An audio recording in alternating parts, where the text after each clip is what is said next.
Bienvenue sur le podcast Récits ocytociques. Des histoires de naissance positives et empuissançantes. L'ocytocine, c'est l'hormone de l'amour. Ça signifie littéralement enfantement rapide. Je m'appelle Charlotte Ordou et j'ai l'honneur d'accompagner les familles en tant que doula. C'est durant ma dernière grossesse, où je cherchais à me nourrir de récits inspirants, que j'ai lancé les lives ocytociques sur Instagram. Vous retrouverez ici nos échanges. Porter l'espace pendant que mes invités viennent se livrer en toute authenticité est une expérience enthousiasmante et riche d'enseignements. Car il n'y a que les personnes qui enfantent pour savoir ce qui leur est juste. Installez-vous confortablement et plongez avec moi dans un bain d'ocytocine.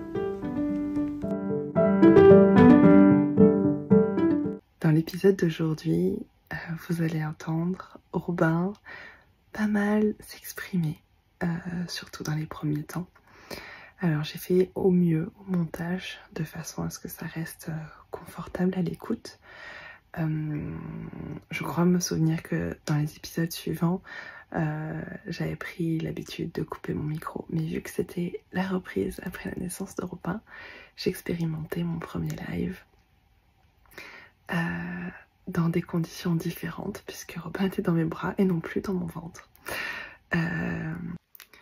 Sachant que les épisodes sont entièrement sous-titrés sur YouTube, n'hésitez pas à aller y faire un tour pour faciliter la compréhension de l'épisode. Je vous souhaite tout de même une excellente écoute. Bonjour à toutes et bonjour à tous. Je suis ravie de vous retrouver. Je suis accompagnée de Robin. Ça va, petit chat? Oui. Donc, je crois que c'est le premier live que je fais. Non, c'est le premier live ocytocique que je fais depuis que tu es arrivée. Et cette fois-ci, j'ai l'honneur d'accueillir Julie. Bon, comment te sens-tu ce matin? Eh ben ça va, un peu frais. Il y avait des bruits tout à l'heure, j'ai dit ah mince, on essaye de démarrer notre chaudière. Voilà. Parce qu'on vient d'emménager, donc on découvre un petit peu tout dans cette maison. Mais ça va bien. Robin Pulsois. Alors, j'aime beaucoup demander aux personnes en fait de se présenter comme ça leur est juste. Voilà, donc c'était ok de nous dire qui tu es, ce que tu aimes. Ok, alors moi c'est Julie. Je suis doula mais pas que.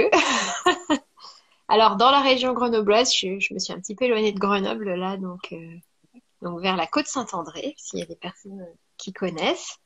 Je suis maman de Paul qui va avoir 4 ans dans un mois et Margot qui va avoir 4 mois la semaine prochaine, qui est au sein là, qui est trop cool. Donc j'ai plusieurs métiers et moi ce que j'aime dans le métier de doula en tout cas, qui est une passion plus qu'un métier je pense, c'est d'accompagner les femmes dans toutes les étapes de leur vie. Donc que ce soit les jeunes filles à la puberté, comme les femmes autour de grossesse, sachant qu'évidemment la passion de la physiologie de la naissance est bien là. Et puis voilà, donc des femmes même beaucoup autour du reposo par exemple. Voilà, petite présentation rapide. Merci beaucoup. Donc comme je disais, tu es là pour nous partager ton aventure de naissance qui s'est déroulée donc en maison de naissance. Oui, c'est ça. Exactement. Margot est née en juin à la maison de naissance de Grenoble, voilà, qui est rattachée à la clinique mutualiste. Il faut savoir que avant de déménager, on habitait à 130 mètres de la clinique mutualiste. Ah oui. Voilà. C'est aussi ce qui a encouragé notre choix. Moi, j'avais très envie d'une naissance à la maison, mais en appartement, c'est pas toujours facile. Et puis c'était un petit peu loin. Enfin voilà, le suivi des sages-femmes, etc. C'était pas forcément facile. Alors que là, j'ai tout fait à pied, tout à 5 minutes. Non, allez, 2 minutes. Et quand on n'est pas en travail, un petit peu plus quand Hmm. on doit s'y rendre le jour J. Voilà. Est-ce que tu serais d'accord de nous partager en fait qu'est-ce qui t'a amené, parce que tu disais que voilà, tu étais intéressée par l'accouchement à domicile et au final, comme tu viens de le dire, tu as finalisé avec une maison de naissance. C'était quoi tout ton cheminement qui en est arrivé à ce choix-là? Alors, déjà pour mon premier, je voulais accoucher à la maison de naissance. Mais le problème, c'est que la maison de naissance, alors à Grenoble en tout cas, il faut faire son test de grossesse et les appeler tout de suite si on veut une place. Voilà. Et je ne savais pas à l'époque, j'étais pas encore assez renseignée, surtout que mon fils est un bébé, donc j'ai appris un petit peu, enfin un petit peu tard. On va dire que j'étais pas au courant tout de suite que j'étais enceinte. Je l'ai ignoré pendant quelques semaines. Et du coup, j'ai quand même accouché à la clinique mutualiste où ils ont enfin, une très bonne connaissance de la physiologie de la naissance. C'est aussi ce qui m'a conforté dans ce premier choix. Euh, puis, je savais que je voulais, enfin, j'avais très envie d'accoucher à la maison parce que les sages-femmes qui font les naissances à domicile qui sont autour de Grenoble, j'adore. Qu'elle travaille avec des doulas, donc je savais que je pouvais avoir une doula à la naissance aussi si j'avais besoin. Enfin voilà, il y avait tout ça qui était là. Donc j'ai contacté en fait en parallèle la maison de naissance et les sages-femmes qui font les accouchements à domicile quand je suis tombée enceinte. Et j'ai fait du premier rendez-vous avec les deux, j'ai pas encore fait mon choix. Et puis on a parlé avec mon conjoint, il est très chaud pour un accouchement parce que enfin voilà il est un petit peu moins dans ce monde-là en tout cas le monde du yoga on est toujours dans l'emploi quoi qu'il arrive mais après effectivement j'étais un petit peu loin le problème d'ascenseur il fallait pouvoir mettre un banc dans l'ascenseur Ouais. voilà. Donc je me suis dit bon c'est vraiment le bon choix parce que je connaissais bien l'équipe parce que enfin voilà j'ai vu plusieurs fois, je les avais rencontrés. Donc, et puis le feeling est très très bien passé. J'étais avec un binôme près des élus. Ah, voilà, ils sont merveilleux. Hmm. Donc, Ça fait beaucoup, beaucoup. ouais, c'est ça. Voilà mon choix, comment j'en suis arrivée là. Donc, pas par défaut, mais voilà, je me suis dit qu'en fait, c'est plus facile. Donc, plus facile, c'est par là que je dois aller, quoi. Hmm. J'ai quand même failli accoucher à la maison.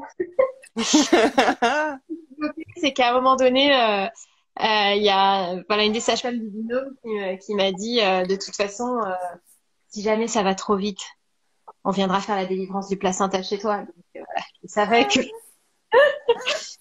me mettais en tête que je pouvais accoucher chez moi, ça serait bien quand même. Hmm. Ouais, au final, tu te sentais quand même à l'aise vis-à-vis de comment ça pouvait se dérouler dans tous les cas, que ce Oui, soit comme prévu ou pas. exactement. Je savais que j'accoucherais vite parce que pour mon fils, j'ai accouché quand même naissance rapide. Donc voilà, je m'étais mis en j'allais que ce soit rapide. Et donc, quoi qu'il arrive, j'étais en sécurité parce que j'avais pas de route à faire. Il y a ça aussi. Hein. Moi, le fait d'imaginer prendre la voiture, c'était impensable pour moi. Donc d'habiter à 130 mètres, c'était très bien. Donc, c'était bon, soit je marche un peu, et je l'avais fait pour mon fils, il n'y avait pas eu de problème, soit ça arrive à la maison et je serai sûre. Hmm. Ta grossesse, alors, comment s'est-elle déroulée? Eh ben, bien, sans encombre, mais j'étais très fatiguée. Et enfin voilà, si je dois comparer ma première et ma deuxième grossesse, effectivement, j'avais pas du tout la même énergie. Alors, je pense que c'est aussi lié au bébé que l'on porte, l'énergie qu'on a. Et ouais, j'ai été pas mal fatiguée. J'ai eu le Covid 2 fois, Waouh. donc je pense que ça n'aide pas. Alors la deuxième fois, c'était beaucoup moins fatigant, mais ouais, la première, ouais, je pense que voilà, mon corps à un moment donné, m'a dit de ralentir. Donc, j'ai arrêté mon activité de doula. J'avais un mi-temps dans une entreprise. J'ai même dû avoir un arrêt de travail pendant 15 jours parce que j'étais vraiment fatiguée.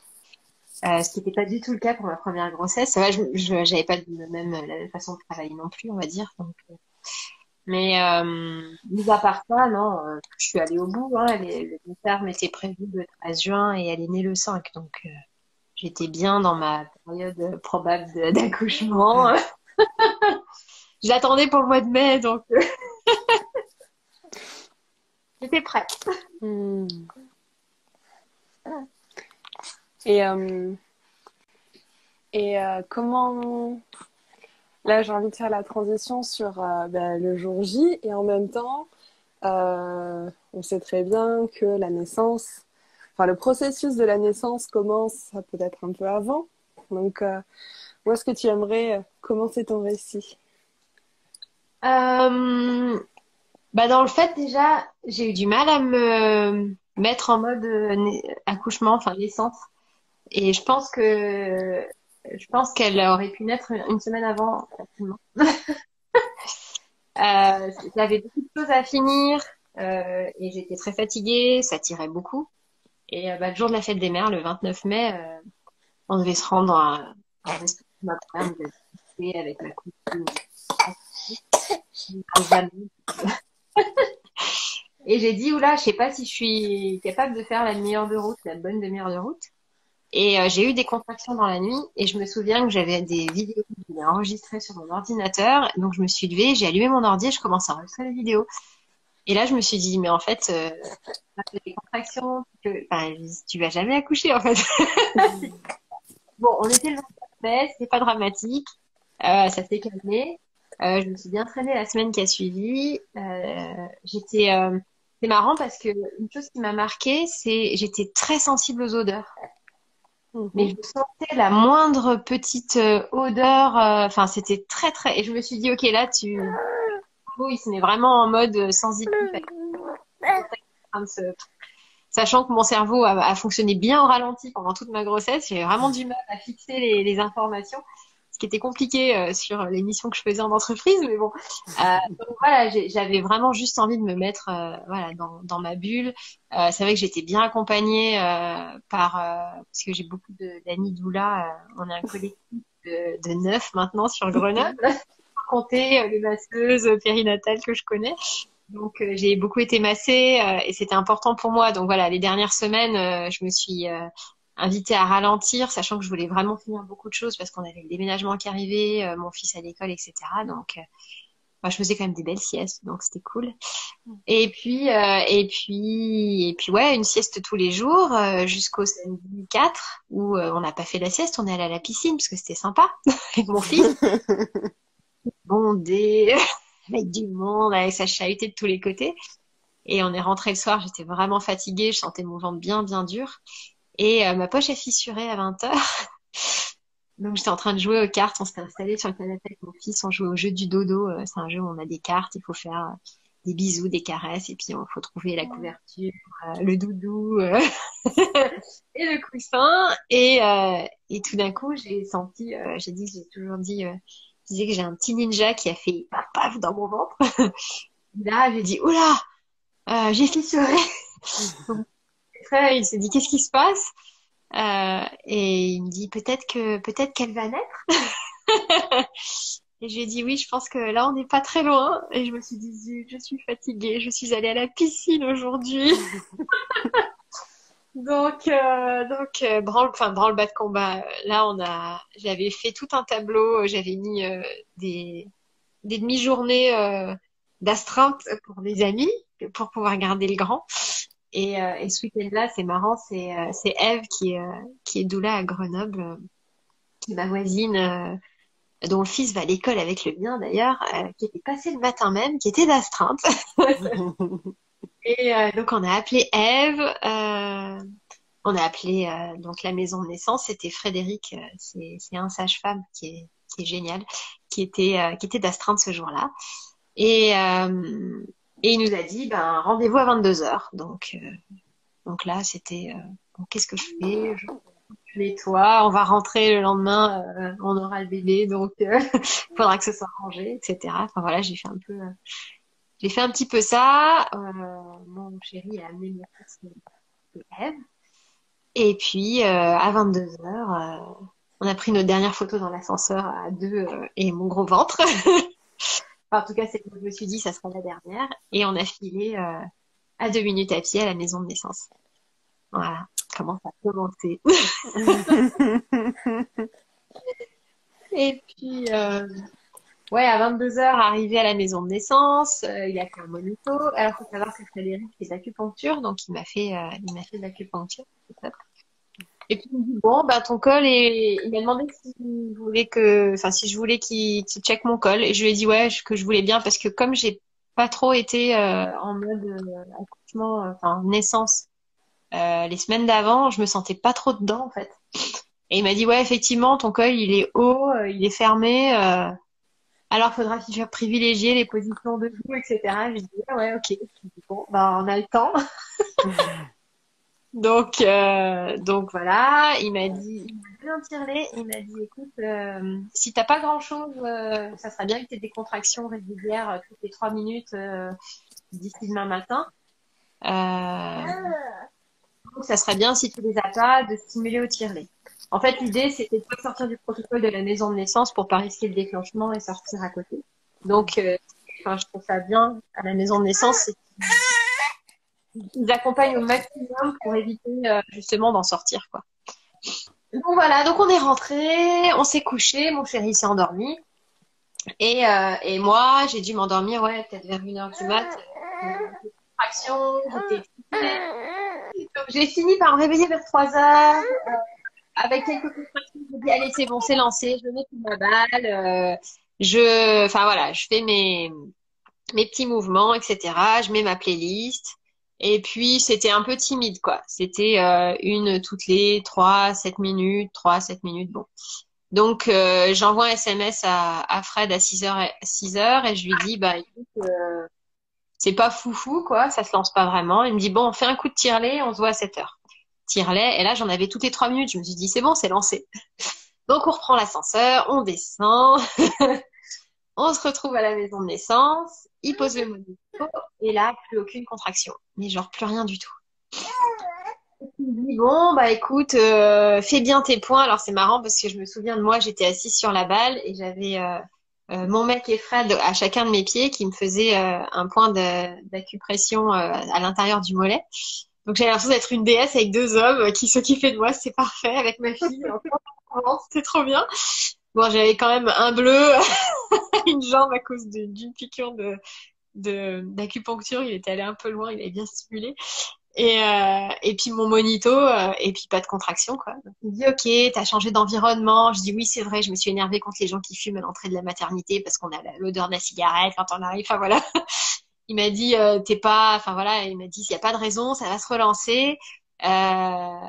Il m'a dit quand même, t'as fissuré, là, ça fait un petit moment, si tu veux, je te fais l'antibiotique. Et là, je lui ai dit, non, mais on peut peut-être attendre. Donc, donc, il me dit, OK, on s'appelle vers 13 heures. Moi, je vais en visite postnatale. Vous rentrez chez vous. Toi, tu dors. Et puis, on s'appelle à 13 heures. Il m'a dit, mais grosso modo, il s'est dit, ça va encore prendre des heures et des heures. OK, on rentre. Je me lève et en fait, en me levant, sachant que je perdais toujours de l'eau, hein, donc j'avais mis une culotte de règle très pratique. Mais du coup, à chaque fois que je me levais, que je bougeais, bah, je perdais de l'eau. C'est sympa. On rentre. Et puis là, mon chéri se dit, OK, je vais laver la baignoire, parce qu'on a une baignoire à la maison. On sait jamais. Donc, il sort, machin, il commence à laver dans la cuisine, il lave la baignoire. Et moi, je me mets sur le canapé avec ma playlist de naissance et je m'assoupis, je m'endors. Et tout d'un coup, donc on rentre, il était 8 heures, hein. 9 heures, 9h15, une contraction qui me réveille et je suis obligée de vocaliser tout de suite. Donc mon chéri arrive, qu'est-ce qui se passe? Il est en train de nettoyer la baignoire. Je lui dis, ah ben là j'ai une contraction là. Et ça tire dans le ventre. Il me dit ok. Et puis très rapidement une deuxième, je vocalise à nouveau. Là je me lève, je me dis oula, si je reste assise, ça va pas le faire. Il m'amène un tapis, je me mets sur les genoux, et puis j'ai dit, il y en a une autre qui arrive, il va faire chauffer une bouillotte. Je lui dis attention, elle arrive, viens m'appuyer dans le dos, enfin tout de suite quoi, toutes les minutes, mais genre c'était fulgurant quoi. Et là je lui dis appelle Fred tout de suite. Donc il me dit oui oui, je vais te faire couler un bain machin, donc il fait couler un bain. Et je lui dis t'as appelé Fred? Il me dit non. Je lui ai envoyé un SMS. Je dis non non là tu l'appelles là. Il me dit d'accord, ok. Dès qu'il y avait une contraction, il devait revenir pour m'appuyer dans le dos. Donc il était en train de faire chauffer la bouillotte, faire couler l'eau du bain, appuyer dans le dos, appeler Fred. Enfin, bon. Et au moment où il l'a, donc Fred décroche, il était monté pour une visite postnatale. Quand il a reçu le SMS, il est redescendu. Donc il leur a dit bonjour, au revoir. Voilà. Quand il m'a entendu, il a demandé à Amaury s'il pensait que j'allais réussir à venir. Et Amaury me dit, on fait quoi là? T'arrives à bouger? Et là, je me suis dit, ok, dans ma tête, comme c'était jamais très clair, est-ce que j'accouche à la maison ou est-ce que j'accouche à la maison de naissance? Je me suis dit, prends ta décision, Julie. Là, c'est maintenant, c'est soit t'accouches là dans ta baignoire, soit tu marches jusqu'à la maison de naissance. Et puis en faisant mon petit calcul à moitié pas là, à moitié dans mes contractions, je me suis dit c'était quand même mieux à la maison de naissance parce que là j'avais rien à la maison, ça allait être le bazar, j'avais pas envie, voilà. Et Fred, enfin il connaissait l'appart, mais c'était mieux d'être dans un autre environnement. En plus ma baignoire est pas très confortable, j'avoue. Donc elle est grande, hein, mais elle est pas aussi confortable qu'à la maison de naissance. Donc j'ai dit ok on y va, c'est bon, on va y arriver. Donc il a dit ouais c'est bon on arrive. Ce que j'ai appris après, c'est que Fred a appelé sa collègue en lui disant prépare-moi un sac d'urgence parce que je suis pas sûre qu'elle va arriver. Sinon, j'ai enfilé ma robe. Et puis on a filé quoi. Donc une contraction avant de sortir de l'appart, une contraction dans l'ascenseur. On a dit bonjour aux voisins comme on pouvait qui on a croisé. Et on a mis 20 minutes à faire 100 mètres, n'est-ce pas? Parce que j'avais vraiment une contraction toutes les minutes, il fallait que je m'arrête, que je tire, j'avais les contractions vraiment dans le ventre. Donc à chaque contraction, je me disais pourquoi est-ce qu'on a voulu faire un deuxième? Donc j'étais limite déjà dans ma phase de désespérance, c'était assez étonnant. Donc je m'appuyais sur mon chéri, il m'appuyait dans le dos. Du coup, notre sage-femme nous a rejoints devant la maternité pour la dernière ligne droite. Donc ils vocalisaient tous les deux des ohms. Donc les gens devaient se dire mais c'est quoi qu'ils font eux? Deux hommes qui chantent home, il y en a un qui appuie dans le dos, l'autre qui la soutient. Moi, j'étais complètement ailleurs. Ça va, c'était un dimanche matin, donc. Et puis on a fini par monter. Fred est passé devant, il a tout de suite allumé la baignoire, il a tout de suite ouvert l'eau. Moi, je me suis mise à poil, je me suis mise dans l'eau. Il a même rajouté de l'eau parce qu'il y a une douche dans la salle de bain, donc il a rajouté une deuxième entrée d'eau pour que ça se remplisse plus vite. Et là, dans l'eau, j'étais bien. J'étais bien. J'ai assez vite demandé à mon chéri de mettre ma playlist de l'essence. C'était vraiment important pour moi. Je me rends compte que, ouais, enfin, la musique me porte vraiment dans ces moments-là. Et et puis, bah voilà, j'ai vécu mes contractions assez bien. Je sentais Fred qui essayait de me faire un monito, qui apparemment il a jamais réussi.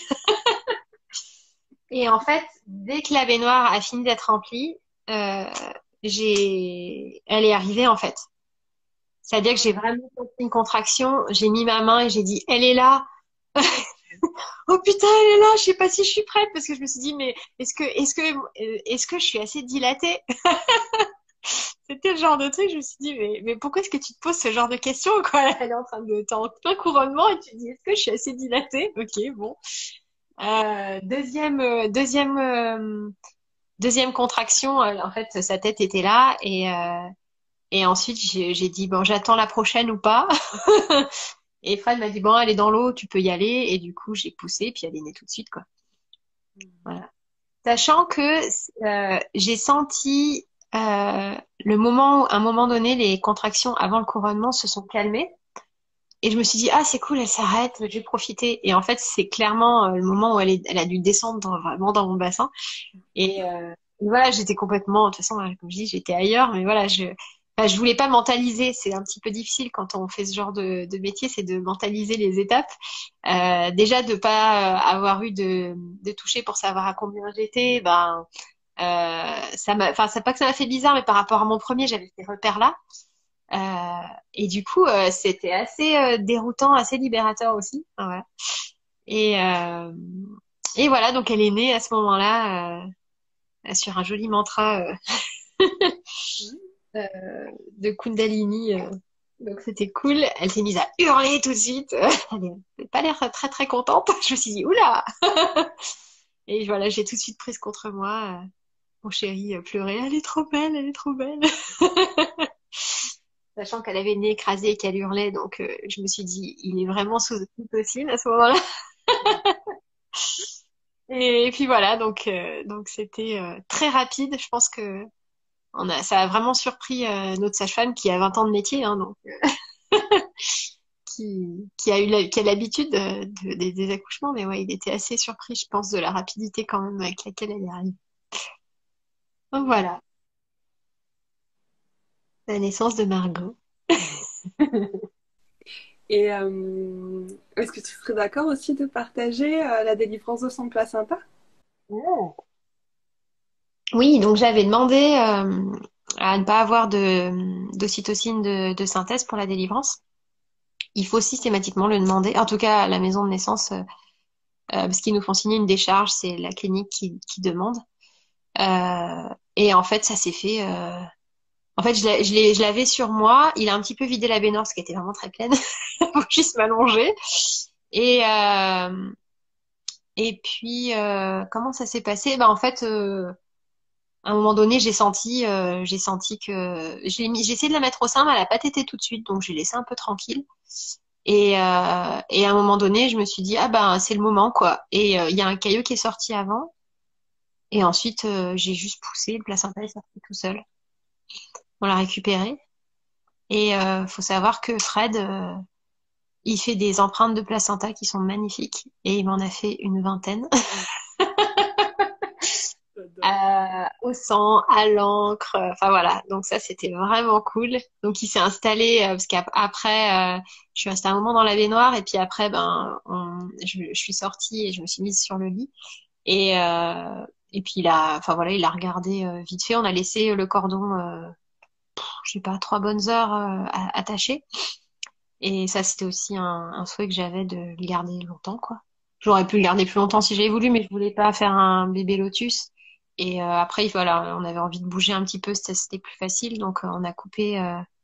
Enfin, c'est son papa d'ailleurs. Il a pas voulu le faire pour son frère, mais il l'a fait pour pour Margot, qui a coupé le cordon. Et ensuite, Fred s'est installé sur le tapis à côté et il a fait les empreintes avec nous en fait. Et puis on a papoté, par les placentas, etc. Ça c'était cool.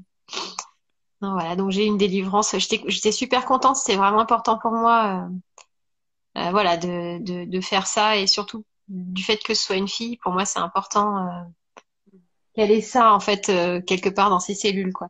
Que son corps est capable de délivrer un placenta sans aide. Si jamais un jour elle décide d'avoir des enfants, qu'elle puisse avoir ce choix, quoi. En tout cas, que ce soit pas coupé ou que ça risque pas de poser problème. Et que ce soit dans son histoire. Voilà. Hmm. Voilà, Merci. voilà. Merci. Ça fait tellement de bien d'entendre ces histoires. Et c'est si beau. Et que ce soit dans une maison de naissance, à la maison, dans un plateau technique ou en pleine rue. Voilà. Ça peut arriver aussi. Mais c'est vraiment magique qu'au final, j'entende ces récits, surtout que bah, on ait respecté tes choix. Ouais. On a respecté ton choix, que vous avez trouvé au final ce qui vous était juste et jusqu'au dernier moment, en fait, tu as choisi où est-ce que tu voulais enfanter. Ouais. Ah oui, parce qu'il était prêt à venir. Enfin, je sais, il a l'habitude. Mais là, étant très très proche, oui. Et de toute façon, j'aurais vécu plus loin. J'aurais forcément accouché à la maison ou dans la voiture. Mais voilà, je souhaitais vraiment pas. Enfin, c'était pas mon souhait. J'aurais eu très peur de ça. Donc, je sais que j'aurais fait un autre choix si on avait vécu plus loin. Voilà, parce que après, ouais, Enfin, non, c'était vraiment mon choix, c'était ça. Et j'ai dit ok, on y va. On est sorti dans la rue, j'ai fait mes trucs, voilà. Après, je sais pas. Une fois que le cerveau il est parti, je suis pas très pudique moi de base, alors je vais peut-être pas aller me mettre à poil dans la rue, mais en tout cas, ouais, ouais. Et c'est vrai que au final, j'étais bien à la maison de naissance. Euh, enfin voilà, j'avais besoin d'être dans l'eau et je savais que je serais mieux qu'à la maison au final quand j'ai pesé pour et le contre dans ces quelques secondes où j'ai dû prendre ma décision. Je me suis dit en fait, je serais mieux là-bas, quoi. Parce que il y avait tout, enfin voilà, il y avait l'environnement aussi. Et bon, là, on était un peu dans les cartons. J'étais un petit peu moins. Au final, j'étais plus dans un cocooning. Donc, faut savoir que comme j'avais fissuré et qu'il n'a pas eu le temps de me faire l'antibiotique, ça, j'étais contente. Parce que bah, c'est arrivé tellement vite. Il m'a dit, bah, j'ai pas pu faire l'antibio. Il faut que il faut que je te garde 24 heures en observation. Parce que normalement, en maison de naissance, on sort entre 2 et 24 heures après. Ben, du coup, il m'a dit, je te garde 24 heures en observation. Et donc, je suis restée toute la nuit. En fait, il a dormi dans une des pièces, ils ont trois salles à Grenoble. Et il a dormi sur place. Et en fait, bah, j'étais dans une sorte de petit cocon. Mon chéri est rentré avec mon fils. Il l'a, il l'a fait venir dans la clinique avant, un peu en douce, pour qu'il puisse rencontrer sa sœur. J'ai Eve et Isa qui m'ont fait mon dîner, m'ont fait des pâtes, donc j'ai pu manger. Et puis j'ai passé ma première nuit, voilà, avec ma fille dans cet endroit assez cocoon. Et le lendemain matin, à 8h30, les garçons sont venus me chercher. Je suis même rentrée à pied. J'aurais pas pu rentrer à pied. Enfin, j'ai des grosses baisses de tension avec tout le poids que j'avais perdu d'un coup, n'est-ce pas? J'aurais pas pu marcher jusqu'à la maison. Et là, je trouvais que c'était dommage de prendre la voiture, de faire 100 mètres pour me ramener en voiture. Donc au final, c'était parfait parce que je me suis fait un serrage avec mon rebozo. J'ai pris ma fille en portage et on a fait nos 100 mètres. C'était bien assez. Je me suis vite allongée après. Mais au final, voilà, c'était parfait même par rapport à ça parce que bah voilà, j'ai pas eu à me dire bah faut qu'on sorte la voiture pour faire 100 mètres, c'est ridicule. Ou alors me faire porter, c'était ridicule aussi. Donc voilà, il a rencontré sa petite sœur et puis j'ai passé ma nuit avec elle et le lendemain on a pu rentrer à la maison. Et puis après, ouais, ils sont passés tous les jours pendant une bonne semaine. Et après, j'avais un message par semaine pour savoir comment j'allais si j'avais besoin qu'ils passent. Donc pendant un bon mois, quoi. Donc non, c'était vraiment cool. Donc, voilà. Hmm. Il y a une question qui monte là.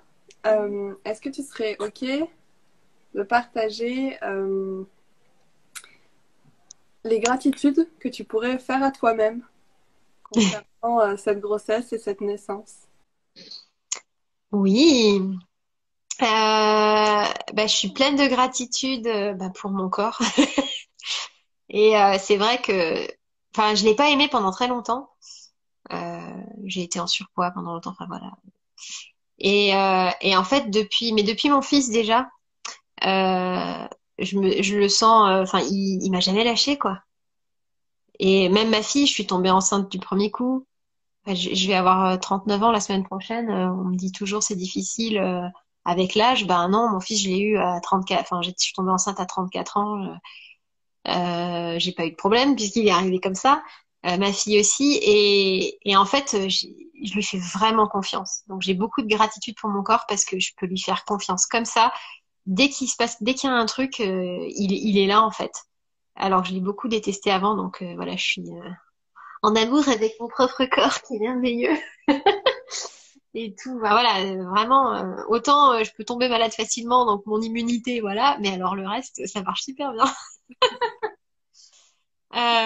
Et puis, ouais, j'ai beaucoup de gratitude pour euh, les choix que j'ai faits, enfin, tout l'entourage et tout ce que je me suis permis de vivre pendant ma grossesse, même si j'étais très fatiguée. Quand il a fallu faire une pause au niveau du travail, c'est pas toujours facile, bah, je l'ai fait. Je me suis autorisée ça. Je me suis autorisée à me faire chouchouter, masser. Je me suis beaucoup fait masser enceinte par voilà, mes 8 doulas. J'ai fait du yoga, donc ça c'était cool et j'en ai fait le plus tôt possible. d'avoir aussi réussi à tisser ce réseau de femmes qui soutiennent les femmes. Et ça, c'était hyper précieux. Alors, par hasard, on était 4 amies à être enceintes en même temps.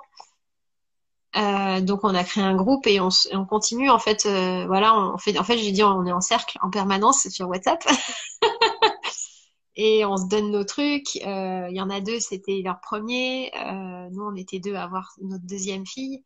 Donc, en plus, on est deux à avoir accouché en maison de naissance et deux à la clinique à côté. Donc voilà, on a été toutes dans notre petit cocon. Donc pour ça, j'ai aussi beaucoup de gratitude, ouais. C'est beau. Enfin, j'adore. Franchement, je me sens tellement chanceuse. Et même si j'ai déménagé, je suis à presque 1 heure de Grenoble, donc je suis loin, mais je me sens encore vachement entourée. Et enfin voilà, et au-delà de ça, même le réseau virtuel de Doula, je trouve qu'il y a, enfin, voilà, il y a beaucoup de sororité et d'entraide par rapport à ça. Et enfin voilà, dès qu'il y a un truc, on sait que, enfin, Margot a fait un reflux et je pense une œsophagite, un début d'œsophagite il y a un mois. Et donc elle hurlait à plein poumon, elle a hurlé pendant plus d'1 heure et j'ai tout de suite envoyé un message à mon groupe de doulamis et j'avais la solution dans la demi-heure et dans la journée j'avais ce qu'il fallait et tout allait bien quoi. Et je suis pas restée face à mon bébé qui hurlait en me disant mais qu'est-ce que je dois faire, qu'est-ce qu'il faut faire parce que j'avais jamais eu ça avec mon fils et que j'y connaissais rien. Enfin rien, enfin j'avais des notions mais quand on a la théorie et la pratique c'est pas pareil. Et en fait, ouais, c'est hyper précieux et que ce soit voilà des amis doula que je me suis fait sur Instagram ou que j'ai rencontrés dans mes formations et qui sont loin, ou celles qui sont un petit peu plus près sur Grenoble, c'est vrai que c'est, enfin, voilà, c'est hyper précieux, quoi. Donc on a beaucoup de chance, surtout quand c'est une fille, on se dit oh, elle est entourée de plein de marraines, bien. Je sais pas si tu l'as vu passer, mais il y avait cette illustration où quand tu es enceinte, donc d'une fille, mais en fait tu portes en toi une partie de ses potentiels futurs enfants. Ouais, Parler de transmission et tout, et ça m'a revenu, enfin, cette image est revenue. ouais, ouais. Et c'est marrant parce que ma mère est décédée il y a 18 ans, donc j'ai aussi hein, recréé un cocon de femme parce que ben quand on n'a pas sa maman, il nous manque toujours un petit quelque chose. Mais ma grand-mère est encore en vie et et c'est vrai que le fait pour elle d'avoir une petite fille, une arrière petite fille, la fille de sa fille qui a une fille, c'était très important. Elle était très déçue que mon fils soit un garçon d'ailleurs. Et je pense que ça a sauvé mon fils quelque part en termes de charme. Voilà, parce que première née, donc ouf, j'ai un peu cassé le cycle.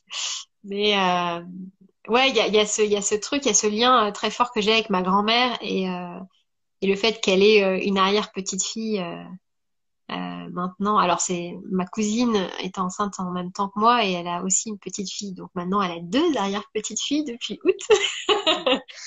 Donc voilà, on est bien là-dedans et c'est vrai que c'est bah, quelque part voilà, j'étais un petit peu là quand ma grand-mère était enceinte de ma mère et là on continue. Donc c'est vrai que c'est assez fort. Ouais. Hum, Est-ce qu'il y a quelque chose là que tu aimerais partager, que tu aimerais, euh, je sais pas, quelque chose qui monte là, j'ai le mot conseil qui vient et en même temps, peut-être pas. Il y a quelque chose que tu aimerais partager? Euh, ouais, le fait de toujours revenir à soi et faire ses choix dans la joie et pas, enfin, pas faire un choix parce qu'on a peur de quelque chose, mais parce que ça nous met en joie et c'est positif. Moi, c'est comme ça que je chemine, voilà, depuis, enfin, en tout cas dans le monde des naissances. Alors pas que, mais je me rends compte que quand j'ai fait des choix par le cœur et pas par la peur, bah, ça change tout, quoi. Et ouais, construisez votre village. Bah, voilà, moi, en soi, j'ai vraiment construit mon village. Au final, ma famille, on est un petit peu des petits voyageurs. Ma belle-mère habite à 3 heures de route. Mon père aussi. Donc on est un peu, on est notre cocon à nous. Mais au final, on était super entourés. Moi, j'ai eu des repas tous les jours. Enfin, ma grand-mère a plus de 80 ans, donc je lui ai pas demandé de venir me faire des repas, par exemple. Ma cousine était enceinte jusque-là, donc j'allais pas lui demander non plus. Mais voilà, en fait, c'est hyper précieux et c'est ce qui m'a manqué pour mon fils. Je me suis retrouvée quand même assez seule. En plus, c'était le mois de novembre et fin d'année. Donc, il y avait aussi, voilà, pas la même énergie et j'avais vraiment à cœur d'être entourée pour ce postpartum. Même avant, hein, mais voilà. Et en fait, le fait d'avoir cheminé avec toutes ces personnes pendant toute la grossesse, ben, tout le monde, euh, tout le monde se sent, enfin, connecté à Margot aussi. Et du coup, elle a plein de belles personnes qui veillent sur elle tout le temps, quoi, parce qu'on me demande toujours des nouvelles, même si on l'a pas rencontrée, même si on m'a juste placée enceinte, etc. Donc ça, c'est chouette.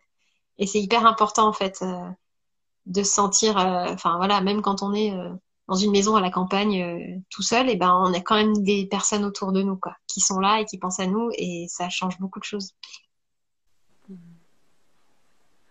Donc, est-ce que ça vibre comme juste pour toi si je dis que ta naissance a été pleine d'ocytocine et ton postpartum aussi? Oui, oui, oui, oui. Ah, c'est sûr, c'est sûr, c'est sûr. Oui, il y avait qu'à voir mon chéri, hein,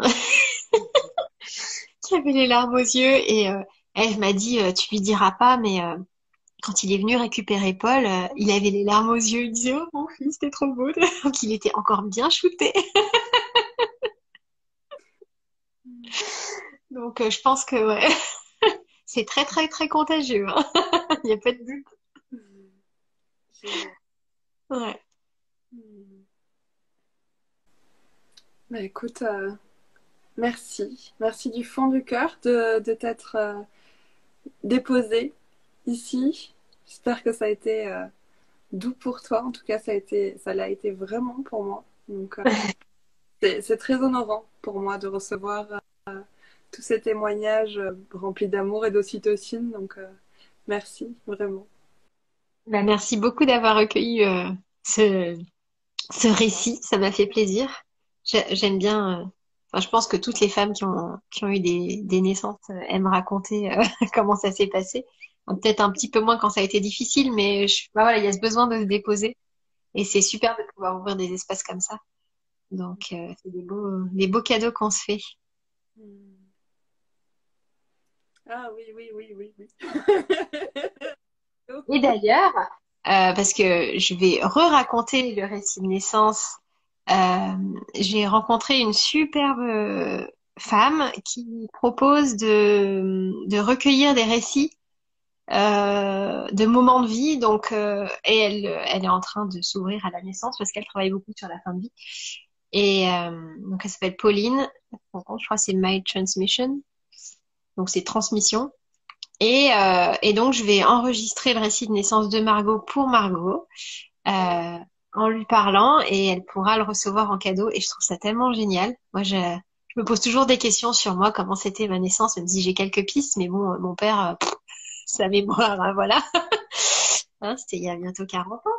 Et je trouve ça super précieux, en fait, voilà, de pouvoir avoir sa naissance racontée voilà, par sa maman et ou son papa et ou sa deuxième maman. Voilà, je trouve ça super chouette. Donc, je vais m'enregistrer pour elle bientôt.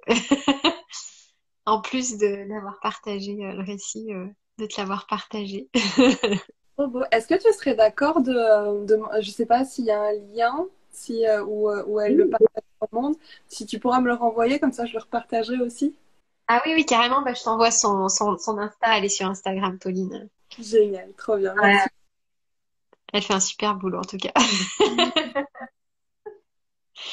En tout cas, merci d'ouvrir ces espaces. C'est vraiment précieux. C'est super. Hmm. Et ça m'a tellement nourri pendant ma grossesse. Vraiment, ça a été une vraie source d'ocytocine, donc j'en avais besoin. Tu m'étonnes. Moi, Robin s'est endormi, j'en suis ravie. J'ai pas du tout entendu Margot, donc Non, bah, elle était au sein, puis elle. Elle dort. Non, elle est assez calme, hein. J'ai de la chance. Non, elle sait aussi donner de la voix, hein, faut pas se leurrer, vu comme elle a hurlé à sa naissance, mais voilà, c'est vrai qu'elle est plutôt, quand je suis posée, elle est posée, c'est cool. Écoute, je te souhaite une excellente journée. Merci encore une fois de ta présence ici. Et, euh, et comme je te l'avais dit, voilà, je partagerai, je te mettrai en, comment ça s'appelle, en collaboration. Voilà, ça y est, j'ai le mot. Ouais. Comme ça, en fait, le live pourra apparaître aussi sur ta page. Super. Eh bien, merci. Merci beaucoup, Charlotte. Je te souhaite de passer une belle journée. Toi aussi. Ciao. Bye bye.